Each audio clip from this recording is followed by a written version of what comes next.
To everything there is a season, a time for every purpose under heaven.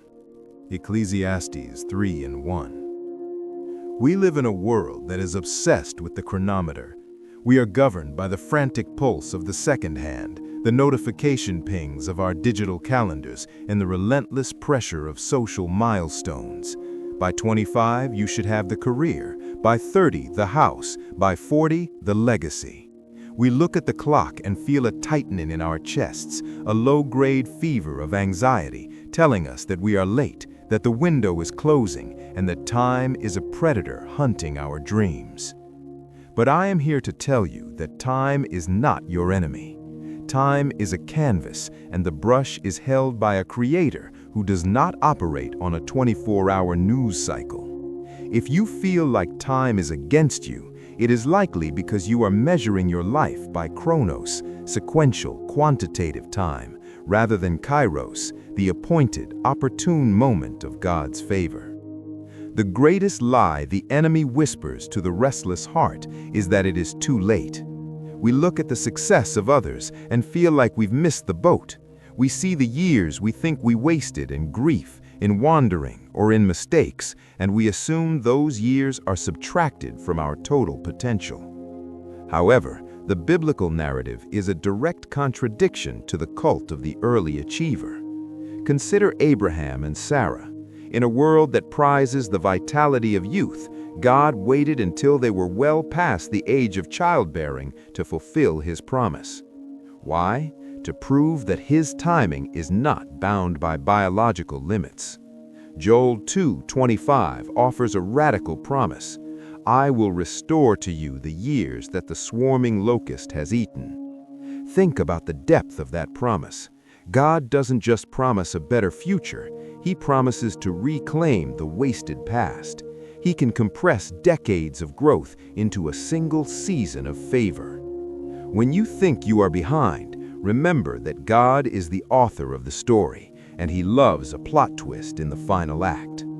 We often mistake waiting for wasting. We feel that if we aren't doing, we aren't moving.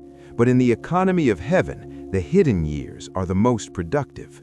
Moses spent 40 years in the palace and then 40 years in the desert before he was ready to lead.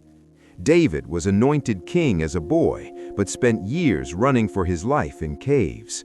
Jesus Himself spent 30 years in obscurity for 3 years of public ministry.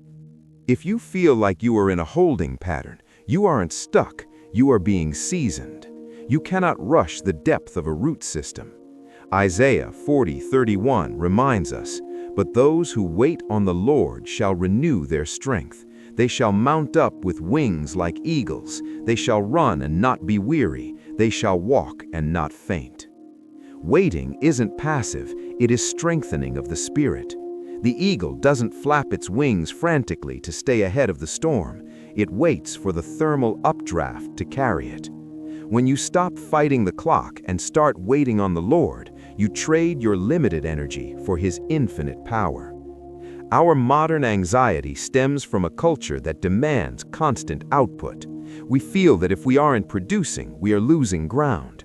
But God's rhythm is one of rest and fruitfulness, not burnout and busyness. In Psalm 90:12, Moses prays, "So teach us to number our days, that we may gain a heart of wisdom." This isn't a command to count down the minutes until we die. It's a plea to understand the value of the present. Wisdom understands that one day in the center of God's will is worth 1,000 years of striving on our own. You aren't behind because your neighbor is ahead. You are on a custom-designed curriculum. Comparison is the thief of timing. When you compare your chapter 1 to someone else's chapter 20, you fall into the trap of thinking time is running out. But God is not a God of fairness in the way the world sees it. He is a God of grace. Remember the parable of the workers in the vineyard in Matthew 20. Those who started at the 11th hour received the same reward as those who started at dawn.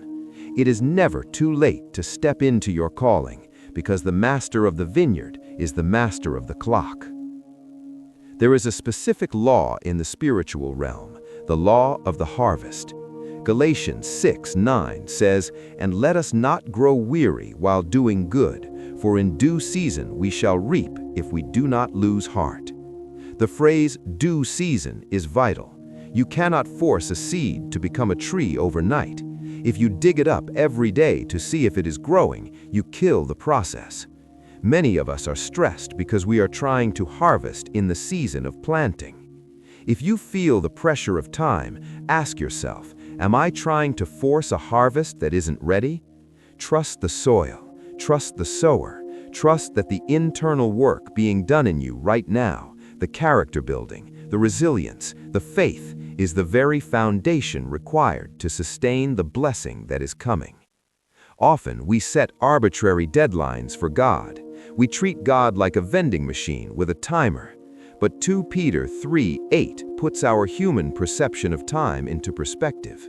"But beloved, do not forget this one thing, that with the Lord 1 day is as 1,000 years, and 1,000 years as 1 day."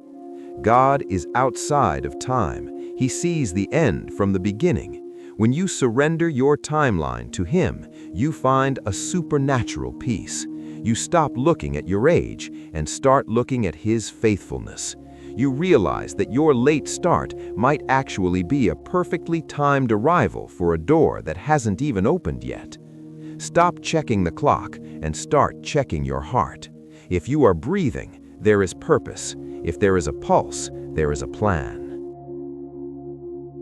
Your life is not a race against others. It is a walk with the Creator. The world says the best years are behind you. The Word says the path of the righteous gets brighter and brighter until the full day, as written in Proverbs 4:18. Your best days aren't in your rearview mirror. They are being prepared for you as you step out in faith. Take a deep breath and release the tension in your shoulders. God is not hurried, and because He is with you, you don't have to be either. For He has made everything beautiful in its time. When we look at the life of Joseph, we see a man who could have easily felt that time was his greatest enemy. He spent 13 years as a slave and a prisoner, watching his youth slip away in dark cells for crimes he did not commit. To the world, those 13 years were a tragic waste. To the clock watchers, Joseph was a failure who had lost his prime. Yet at the exact moment, the Kairos moment, when Pharaoh had a dream, Joseph was summoned.